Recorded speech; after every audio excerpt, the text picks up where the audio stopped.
자리가 있어야 되고 그 자리에 이름이 있다. 그리고 그 대상들이 어떻다. 대상이 서로 다르다. 이런 순열을 퍼뮤테이션이라고 하거든. 이건 순서를 바꾼다는 뜻이야. 그래서 퍼뮤테이션의 P를 이용해서 이 예시를 OP3이라고 하는데 팩토리얼에 이어서 순열에 대해서 얘기해 볼게. 이 순열이란 것은 순서대로 나열한다 이런 뜻이야. 예시를 통해 먼저 알아보자. A, B, C, D 5명이 있어. 그 중에 3명을 뽑아 나열한다고 했을 때 그 경우의 수는? 하고 물었어. 그러면 맨 앞에는 누가 올 수 있어? A, B, C, D, E 5명 중에 한 명이 올 수 있지. 그래서 만약에 맨 앞에 B가 왔다고 해보자. 그러면 그 뒷자리에는 A, C, E 4명 중에 한 명이 올 수 있네. 물론 A가 왔을 때도 어때? B, C, D, E 4명 중에 한 명이 올 수 있지. E가 왔을 때도 마찬가지야. 그 말은 각각의 경우에 대해서 다 4가지 경우가 있어서 5 곱하기 4 이만큼의 경우가 생기거든. 그러면 세 번째 자리에는 누가 올 수 있을까? 만약에 여기 E가 왔다고 하면 세 번째 자리에는 A, C, D 3명 중에 한 명이 올 수 있어. 이것도 앞서 말한 20가지 경우 중에 모든 경우가 다 3가지씩 있게 되어서 곱하기 3, 즉 60이 나옵니다. 이 내용에서 핵심적으로 꼭 알아야 할 내용들을 얘기를 해볼게. 방금 본 예시처럼 이렇게 일렬로 나열한다는 것은 3가지가 전제되어 있어. 첫 번째는 여기서 보는 것처럼 대상들이 나열될 자리가 있다는 거고, 두 번째는 각각의 자리에 이름이 정해져 있다는 거야. 여기는 첫 번째 자리, 그 다음은 두 번째 자리, 그 다음은 세 번째 자리. 이렇게 자리들의 이름이 있다는 건데, 쌤, 이름이 아니라 순열이니까 순서 아니에요? 할 수도 있거든. 그러면 쌤이 이 문제를 다르게 얘기해 볼게. 5명의 학생이 있다고 해보자. 이 5명의 학생 중에 3명을 뽑아서 미국과 프랑스와 일본에 이렇게 3개의 나라에 여행을 보내준다고 해보자. 그러면 미국, 프랑스, 일본 이렇게 자리와 이름을 적었어. 여기에 갈 수 있는 학생은 누가 있어?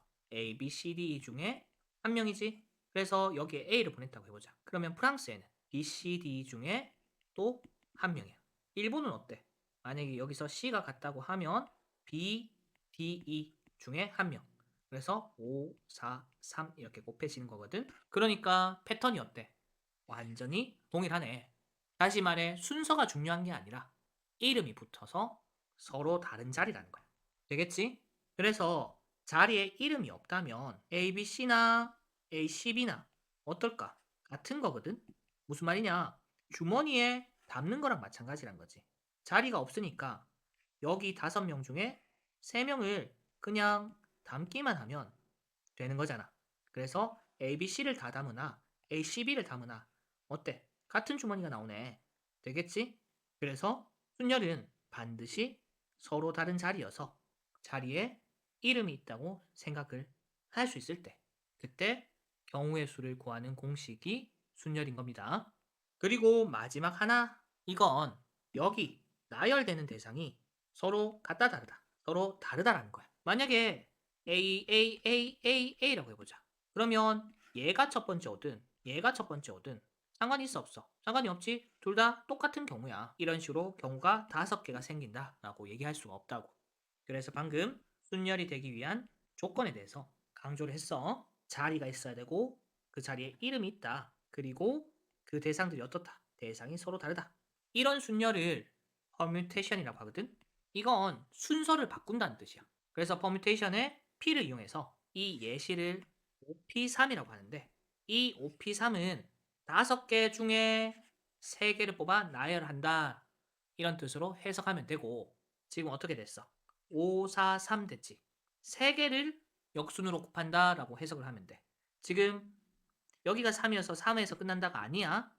3명을 뽑아서 나열하니까 자리가 몇 개가 있어? 3개가 있겠지. 그래서 5에서부터 3개를 순서대로 곱하는 거야. 예를 들어 10p 4면 어떻게 될까? 이건 10에서부터 4까지가 아니라 10에서부터 역순으로 4개를 곱한다는 거야. 문장으로 해석을 하자면 10명이 있는데 그 중에 몇 명을 뽑아서 4명을 뽑아서 나열한다. 그러면 첫 번째 자리에는 10명 중에 1명 올 수 있지. 즉 10가지 경우가 생기고 두 번째 자리에는 그 1명을 제외한 나머지 9명 중에 1명이 올 수 있으니까 곱하기 9. 그래서 이까지만 봐도 90가지의 경우가 생기고 그 각각에 대해서 또 앞에서 배열된 2명 제외하고 8가지 그리고 마지막 네 번째 즉 앞에 3명을 제외한 7명이 경우의 수가 되어서 1987 되는 거야. 그래서 이걸 일반적으로 적어보면 서로 다른 n개에서 r개를 뽑아 순서대로 나열하는 경우의 수 이렇게 의미를 해석을 할 수 있고 NPR식을 적어볼게. 이거는 어디에서 시작한다? n에서 시작한다. 그래서 어디까지 곱한다? r개를 뽑아서 나열하니까 자리가 r개 있어야 돼. 즉 이 숫자가 총 몇 개? r개다. 그러면 여기는 어떤 식이 와야 될까? 서술을 좀 적어보면 여기가 첫 번째, 여기가 두 번째, 여기가 세 번째잖아. 그러면 여기 마지막은 r번째겠지? 그러면 어떤 관계에 있어? 지금 얘가 한 개씩 줄어들 때 얘는 한 개씩 늘어나잖아. 그러면 여기 합은 어떻겠어? 한 개 줄고 한 개 늘고 한 개 줄고 한 개 늘고 즉 합은 일정하겠다. 그치? 그래서 합이 n 더하기 1이니까 r이랑 더해서 n 더하기 1이 되려면 n 빼기 r 더하기 1 이렇게 적으면 더해서 n 더하기 1이 되네. 요거는 주로 계산할 때 그때 이 방법을 씁니다. 아까 전에 이 CP4 이거 계산할 때 어떻게 했어? 여기 n이 있어서 n에서 시작했듯이 여기 10이 있어서 10에서 시작합니다. 그리고 여기 4가 있어서 몇 개를 쓴다? 4개를 쓴다. 이 식을 좀 정리를 해볼게. 팩토리얼로 만들어 볼 거야. 팩토리얼로 만들려면 1까지 곱해야 되잖아. 그러니까 이렇게 나열되어 있을 때 여기 뒤에다가 숫자를 더 써서 1까지 곱할 거야. 그러면 여기보다 하나 적은 숫자를 써야 되니까 n 빼기 r 맞지? 그리고 하나 또 적게 하면 이렇게 해서 2 곱하기 1. 그러면 이 식을 분자에 곱했으니까 당연히 분모에도 똑같이 써줘야 되겠지? 그리고 이 녀석이 뭐야? n-r에서부터 1까지 곱한 거잖아. n-r 팩이지? 그러니까 분모는 n-r 팩, 분자는 n에서부터 1까지 n팩으로 쓸 수 있겠네. 이 식은 계산할 때 주로 쓴다고 했듯이 이 식은 증명할 때 주로 사용해. 자, 한번 이것들을 이용해서 이 P의 성질을 표현을 해볼게. NPN이라고 해보자. 그러면 이건 무슨 뜻이야? 서로 다른 N개 중에 N개를 순서대로 나열하는 경우의 수다. 그치?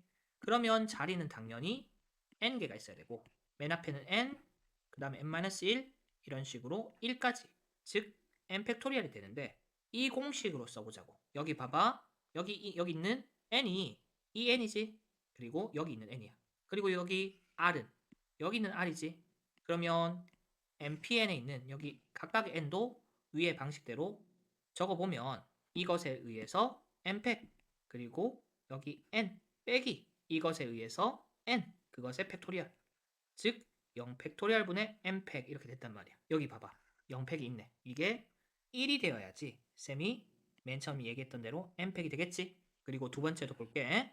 NP0 해보자. 이건 무슨 뜻이야? 서로 다른 N명 중에 한 명도 나열하지 않는 경우의 수 이렇게 생각을 할 수 있는데 여기에 적용을 해보면 분자에는 n팩 오고 여기 n 와야 된다. 그치? 그리고 분모에는 0을 빼니까 n팩분의 n팩이 돼. 그래서 얼마다? 1이다. 되겠지? 자, 쌤이 순열에 대해서 얘기를 했는데 순열은 보통 NPR로 쓴다. 서로 다른 n개에서 r개를 뽑아 순서대로 나열하는 경우의 수다. 수용도를 통해서 어떻게 경우의 수가 되는지 예시와 일반적인 것까지 살펴봤어. 순열이 되기 위해서는 각각의 자리에 이름이 있어야 되고 나열되는 대상이 서로 달라야 했습니다. 이게 기본 조건이고 그 NPR을 일반적으로 적어봤어. 계산하는 방법과 증명 시 사용하는 표현까지 얘기를 했고 그걸 통해서 NPR의 성질도 얘기를 했습니다. 되겠지? 지금까지 순열에 대해서 얘기했어.